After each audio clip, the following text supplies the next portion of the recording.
చాలా అద్భుతంగా ఉంది.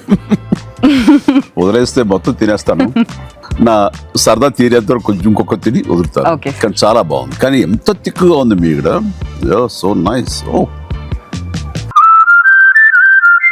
రేవంత్ రెడ్డి అంటూ ఉన్నారు సార్, కేంద్రానికి సత్తా ఉంటే దేశ ముఖ చిత్రమే మారిపోయేది అని చెప్పి. మోదీ విదేశాంగ విధానం బాలేదు, మోదీ విదేశాంగ విధానం బాలేదు కాబట్టే అన్ని వైపులా శత్రువులు పుట్టుకొచ్చారు అని చెప్పేసి.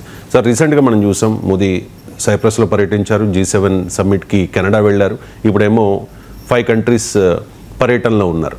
ఎందుకు సార్ మోదీ విదేశాంగ విధానం ఎందుకు బాలేదు? అదే రేవంత్ రెడ్డి అన్నది కాదనుకుంటాను. సబ్జెక్ట్ నాకు గుర్తున్న మల్లికార్జున్ ఖర్గే అన్నట్టున్నాడు, బట్ వెరిఫై చేయాలి. బట్ ఎవరన్నా కూడా మీటింగ్ లో అన్నారు సార్, మల్లికార్జున్ ఖర్గే అన్నారు సార్. సో అందువల్ల రేవంత్ అన్నది కాదు. సో అందువల్ల రేవంత్ అన్నదానికి ఖర్గే అన్నదానిలో పొలిటికల్ సిగ్నిఫికెన్స్ మారిపోతుంది కదా. రేవంత్ రెడ్డి రాష్ట్ర ముఖ్యమంత్రి, నరేంద్ర మోడీ దేశ ప్రధాని, మల్లికార్జున్ ఖర్గే రాజ్యసభలో ప్రతిపక్ష నాయకుడు, కాంగ్రెస్ పార్టీ అఖిల భారత అధ్యక్షుడు. ఆయన నరేంద్ర మోడీ విదేశాంగ విధానాన్ని ప్రశ్నించినప్పుడు పొలిటికల్ సిగ్నిఫికెన్స్ మారుతుంది. నాకు గుర్తున్నంత వరకు ఖర్గేనే అన్నట్టున్నాడు. ఖర్గే అన్నారు సార్. సో అందువల్ల మీకు ఇక్కడ దేశం చుట్టూ శత్రువులు అనేది నిజమా? Let us have fact check. ఎందుకంటే థియరీ నేను నిన్న కూడా చెప్పాను, Plato and Aristotle correspondence theory of truth అని ఒక థియరీని ప్రపోజ్ చేస్తారు. సత్యం ఏంటి? ఎందుకంటే సత్యాన్వేషణ అనేది భారతీయ సాంస్కృతిక వారసత్వం, కల్చరల్ హెరిటేజ్. భారతీయ ధర్మములో అత్యంత ముఖ్యమైనది సత్యం. సత్యం వైపు ఎవరు ఉంటారో వారే గెలుస్తారు. సత్యమేవ జయతే మన మోటో. అందుకే ఆఖరికి పరమాత్ముడైన శ్రీకృష్ణుడికి జీవులందరూ సమానమే పరమాత్ముడికి. అయినా ఆయన పాండవుల వైపు ఎందుకు యుద్ధం చేశాడు? అర్జునుడు బావ గనక యుద్ధం చేయలే. చాలామంది అనుకుంటారు అర్జునుడు బావ గనక. అర్జునుడే కాదు, దుర్యోధనుడు కూడా చాలా దగ్గరి బంధుత్వమే శ్రీకృష్ణుడికి, చాలా చాలా దగ్గరి బంధుత్వం. సో అందువల్ల బంధుత్వాలు పరమాత్మకు ఉండవు, మాకు జీవులకు ఉంటుంది బంధుత్వాలు. కానీ సత్యము పాండవుల వైపు ఉంది గనక పరమాత్ముడు కూడా సారథి అయి జీవుల పాండవుల పక్షాన పోరాడాడు. ఇది భారతీయత, ఇది హైందవం. సో ఈ భారతీయ ధర్మం ప్రకారం సత్యం ఏంటి? అందుకే Plato and Aristotle theory of correspondence theory of truth ప్రకారం a proposition is true if it correspondence to fact. ఎందుకు ఇదంతా వివరణ ఇవ్వాల్సి వచ్చిందంటే కింద కామెంట్లను ఇచ్చేవారికి ఆన్సర్, కాంగ్రెస్ నాయకుడు కాంగ్రెస్ బ్యాటింగ్ చేస్తానని నన్ను అంటారు. నేను ఎవరికి బ్యాటింగ్ సత్యానికి మాత్రమే బ్యాటింగ్ చేస్తాను. సత్యం ఎటువైపు ఉంటే అటువైపు ఉంటాను, ఎందుకంటే నాకు శ్రీకృష్ణుడు ఆదర్శం కనుక. సో శ్రీకృష్ణుడిని ఆదర్శంగా తీసుకుని ఎవడైనా సత్యం వైపు ఉండాలి. ప్లేటో అరిస్టాటిల్ థియరీ ఏం చెప్తుందంటే a proposition is true if it corresponds to a fact. ఇక్కడ ఫ్యాక్ట్ ఉందా లేదా అంటే ఇప్పుడు మల్లికార్జున్ ఖర్గే కాంగ్రెస్ పార్టీ అధ్యక్షుడు ఒక ప్రపోజిషన్ పెడుతున్నాడు, మోడీ విదేశాంగ విధానం వల్ల దేశం చుట్టూ శత్రువులు పెరిగారు అంటున్నాడు. అందువల్ల ఫస్ట్ ఎస్టాబ్లిష్ కావాల్సిన ఫ్యాక్ట్ ఏంటి? దేశం చుట్టూ నిజంగానే శత్రువులు ఉన్నారా? రెండు ఎస్టాబ్లిష్ చేయాల్సింది 2014 తర్వాత ఈ పరిస్థితి పెరిగిందా? మూడవది దీనికి మోడీ విదేశాంగ విధానమే కారణమా? ఈ 3 ఫ్యాక్ట్స్ను మనము ఫ్యాక్ట్ చెక్ చేస్తే మనకు విషయం అర్థమవుతుంది ఖర్గే అన్నది నిజమా కాదా అని. మీకు 2014లో నరేంద్ర మోడీ ప్రైమ్ మినిస్టర్ అయినప్పుడు నైబర్హుడ్ పాలసీ అనే పేరిట అన్ని చుట్టూ ఉన్న దేశాలు ఇంక్లూడింగ్ పాకిస్తాన్ ప్రైమ్ మినిస్టర్ అనుకున్నాను, తప్పుడు నవాజ్ షరీఫ్ అనుకుంటారు, అతన్ని కూడా పిలిచారు. కానీ ఇవాళ పరిస్థితి ఏంటి? ఒక్కసారి 2014 తర్వాత South Asian Association for Regional Cooperation, దక్షిణాసియా ప్రాంతీయ సహకార కూటమి క్లోజ్ అయిపోయింది. డీఫంక్ట్ అంటారు, నిరర్థకంగా మారిపోయింది, ఒక నిరుపయోగంగా మిగిలిపోయింది. దానికి భారతదేశమే తప్పు అని నేనేం అనడం లేదు. భారత్ పాక్ వివాదాలు తప్పు కావచ్చు, కానీ బట్ రియాలిటీ ఏంటి?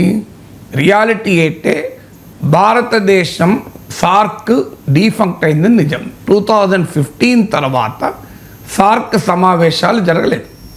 ఇప్పుడు కొత్తగా చైనా ఒక సార్క్కు సమాంతరంగా ఒక కొత్త కూటమిని ఎవాల్వ్ చేస్తుంది. ఈ మధ్య చైనాలో ఒక సమావేశం కూడా ఉంది, చైనా, పాకిస్తాన్, బంగ్లాదేశ్ల ట్రైలేటరల్ సమిట్ జరిగింది. అఫ్కోర్స్ ఇంకా అది కూటమి రూపాన్ని సంతరించుకుంటుందో లేదో చూడాలి. ఎందుకంటే బంగ్లాదేశ్ ఏమో ఇది రొటీన్ మీటింగ్ అన్నారు, పాకిస్తాన్ చైనానేమో ఇది మరో కూటమి దిశగా వెళ్తుంది అని. అందువల్ల ఇండో పసిఫిక్ ప్రాంతంలో అమెరికా, జపాన్, ఆస్ట్రేలియాలతో కలిసి భారతదేశం క్వాడ్లో భాగస్వామి కనుక భారతదేశానికి వ్యతిరేకంగా మరి చైనా, పాకిస్తాన్, బంగ్లాదేశ్లో కలిసి ఇతరులను కలుపుకుంటాయా, లేదా సార్క్కు సమాంతరంగా ఇండియాను కూడా ఆహ్వానించి తమ చేతిలో ఆ కూటమి ఉంచుకుంటారా? షాంఘై కోఆపరేషన్ ఆర్గనైజేషన్ SCO ఉంది, అందులో ఇండియా కూడా మెంబర్. కానీ ఈ మధ్య మనము Rajnath Singh SCO summit attend అయ్యాడు చైనాకు, కానీ సంతకం కూడా పెట్టకుండా రావాల్సి వచ్చింది. కారణం తీవ్రవాదాన్ని పైన SCO స్పష్టంగా పాకిస్తాన్ను ఖండించడానికి సిద్ధపడలే. అందుకే మనం బయటకు వచ్చాం. క్వాడే సిద్ధపడినప్పుడు SCO ఏం సిద్ధపడుతుంది? చైనాకు వ్యతిరేకంగా అమెరికాతో మనం కలిసిన కూటమే పాకిస్తాన్ ఖండించినప్పుడు చైనా నాయకత్వంలో చైనా కీలక పాత్ర పోషించే షాంఘై కోఆపరేషన్ ఆర్గనైజేషన్ ఎక్కడికి వెళ్ళి ఉంటుంది? దాని పేరే షాంఘై కదా. సో లేదు. అందువల్ల అప్పుడు ఒక దశలో సార్క్ ఎక్కడి దాకా పోయిందంటే South Asian free trade area, దక్షిణాసియా స్వేచ్ఛా వాణిజ్య మండలంగా ఉండాలి. సౌత్ ఏషియన్ మానిటరీ యూనియన్, దక్షిణాసియా ద్రవ్య కేంద్రము, అంటే కామన్ కరెన్సీ, యూరో లాగా కామన్ కరెన్సీ ఉండాలి. ఇక్కడి దాకా వెళ్ళింది. ఇప్పుడు ఎక్కడున్నది? 10 ఏళ్లలో క్లోజ్ అయింది. దానికి కౌంటర్గా చైనా మరో కూటమిని ఎవాల్వ్ చేస్తుంది. ఇది మొదటి ఉదాహరణ. రెండవ ఉదాహరణ, ఒక్కొక్క కంట్రీ తీసుకుందాం. పాకిస్తాన్తో మన సంబంధాలు ఇప్పుడు కాదు, ఎప్పుడు బాగలేవు. కానీ అనేక యుద్ధాల్ని 1965, 1971, 1999 కార్గిల్ వార్లను కూడా తట్టుకొని నిలిచిన సింధు నదీ జలాల ఒప్పందం పక్క పెట్టాం మనం. సో పాకిస్తాన్తో రిలేషన్స్ ఎప్పుడూ బాగలేవు, ఇప్పుడు అసలే బాగలేవు. ఇక మీకు చైనాతో 60స్లో జరిగిన బార్డర్ కాన్ఫ్లిక్ట్ తర్వాత చైనాకు మనకు మధ్య కాన్ఫ్లిక్ట్స్ లేవు.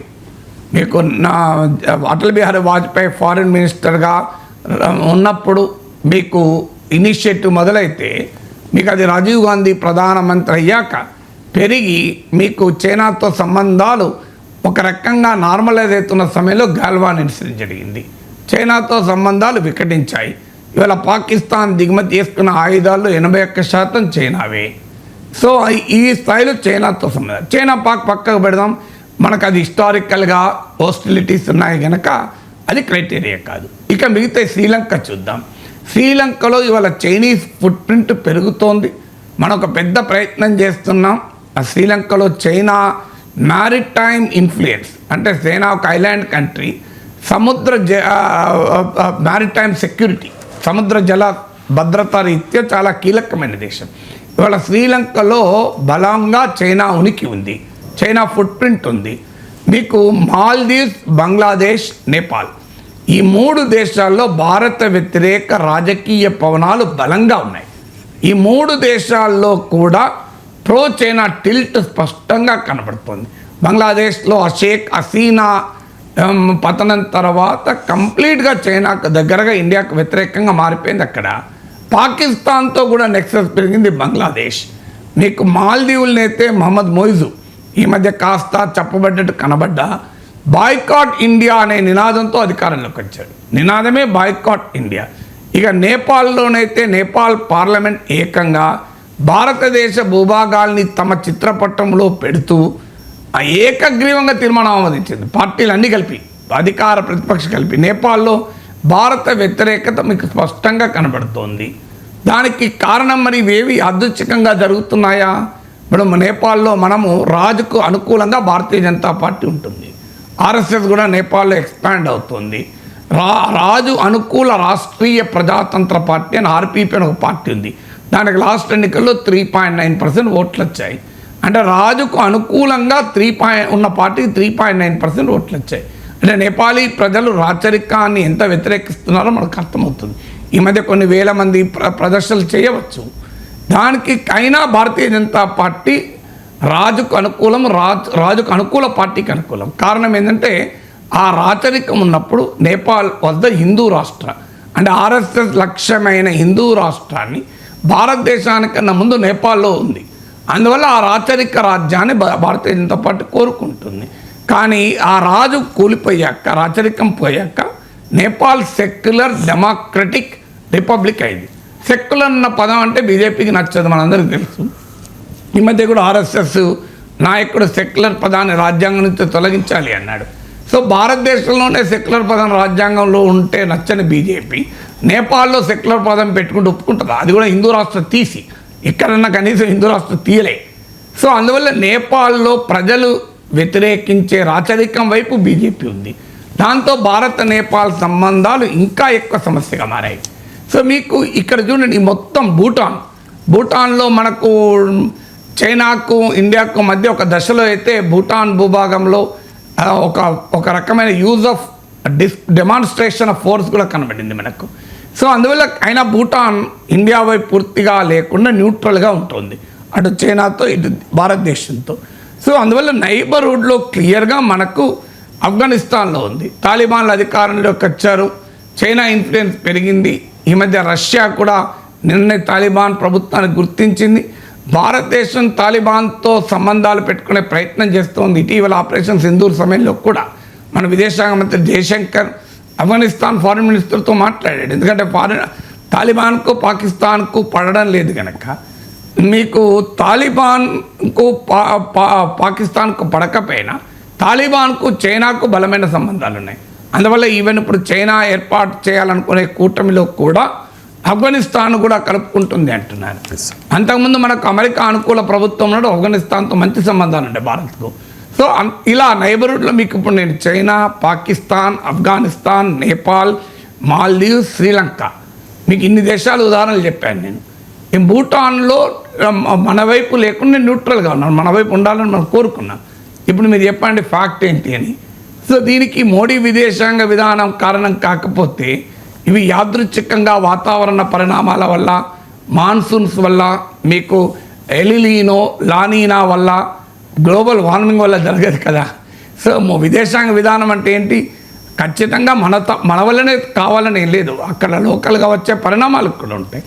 ఆ పరిణామాల్ని కూడా ఛేదించి సంబంధాలు పెంచుకోవడమే కదా ఫారిన్ పాలసీ అంటే, డిప్లొమసీ అంటే. సో ఈ సమస్య ఉంది. మీకు ఇంకో ఆశ్చర్యం చెప్తాను.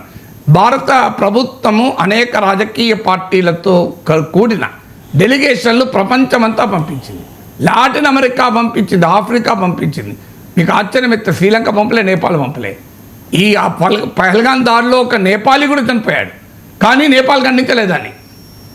తమ పౌరుడు చనిపోయినా కూడా నేపాల్ పాకిస్తాన్ ఖండించలేదు. విచిత్రం ఏంటంటే, మీరు నేపాల్ శ్రీలంకకు మల్టీపార్టీ డెలిగేషన్లు పోలే. మీకు ఎక్కడెక్కడో వెళ్ళి లాటిన్ అమెరికాలో వెళ్ళి మాట్లాడారు, ఆఫ్రికాలో మాట్లాడారు, అరబ్ దేశాలకు వెళ్ళారు తప్ప మరి ఎందుకు పక్కనున్న పొరుగు దేశాలకు వెళ్ళలేదు? వాళ్ళు రానివ్వలేదా? అక్కడికి వెళ్ళినా ప్రయోజనం ఉండలేదనుకున్నారా? అందువల్ల ఖచ్చితంగా ఈ దశాబ్ద కాలంలో భారతదేశ నైబర్హుడ్లు చుట్టూ ఉన్న దేశాల్లో మాత్రం ఖచ్చితంగా భారత వ్యతిరేక భావన పెరిగిందన్నది స్పష్టంగా అర్థమవుతుంది కదా.